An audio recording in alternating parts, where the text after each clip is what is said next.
Hindi mo narinig ang command, hindi mo nakita ang mga tali, pero gumagalaw ka pa rin. Eksakto sa paraang gusto nila. May puwersang mas mapanganib kaysa sa physical control, mas precise kaysa sa karahasan. Ito ang psychological manipulation, na nagko-command ng hindi nagsasalita. Hindi ito nangangailangan ng pananakot o malakas na tinig. Isang tingin lang, isang paghinto, isang katahimikang inilagay sa eksaktong sandali. Hindi mo ramdam ang tanikala, pero sumusunod ka sa humihila. Ito ang sining ng silent puppeteer. Gumagalaw sila sa anino, nakatago sa likod ng alindog, huwad na malasakit at kalkuladong katahimikan. Hindi nila kailangang makipagtalo. Hinahayaan ka nilang kumbinsihin mo ang sarili mo. Ikaw mismo ang naghuhukay ng sarili mong libingan. Ang kailangan lang nilang gawin ay itanim ang binhi. Ang dark psychology ay hindi tungkol sa volume.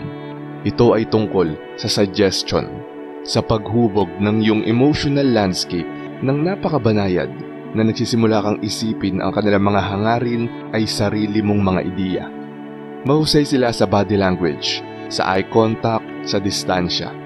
Alam nila kung paano ka gawing balisa sa katahimikan hanggang ikaw na mismo ang magbunyag ng iyong mga sikreto. Akala mo kinakausap mo ang isang kaibigan, pero ang totoo, nagbibigay ka ng bala sa isang kalabang hindi mo man lang nakikita. Hindi ka hinihila ng mga silent puppeteer. Tinitilt lang nila ang daan na tinatahak mo. Kaya pag natisod ka, iniisip mong kasalanan mo. Kapag nagkumpisal ka, iniisip mong safe ka. Kapag sumunod ka, iniisip mong ito ay sarili mong desisyon.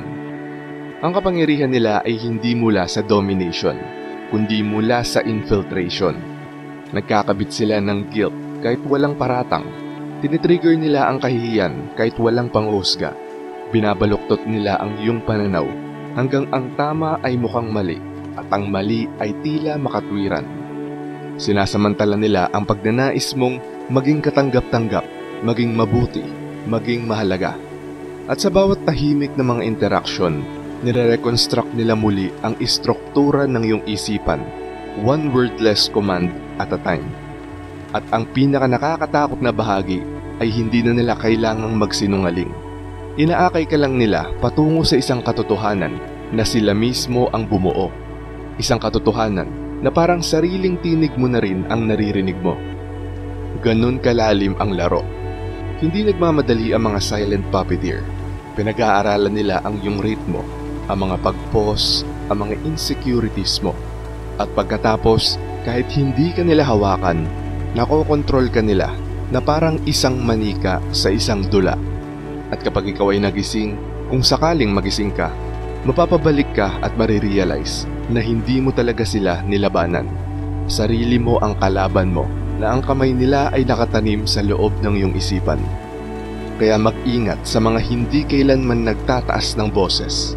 Mag-ingat sa mga tahimik lang na nakamasid, naghihintay.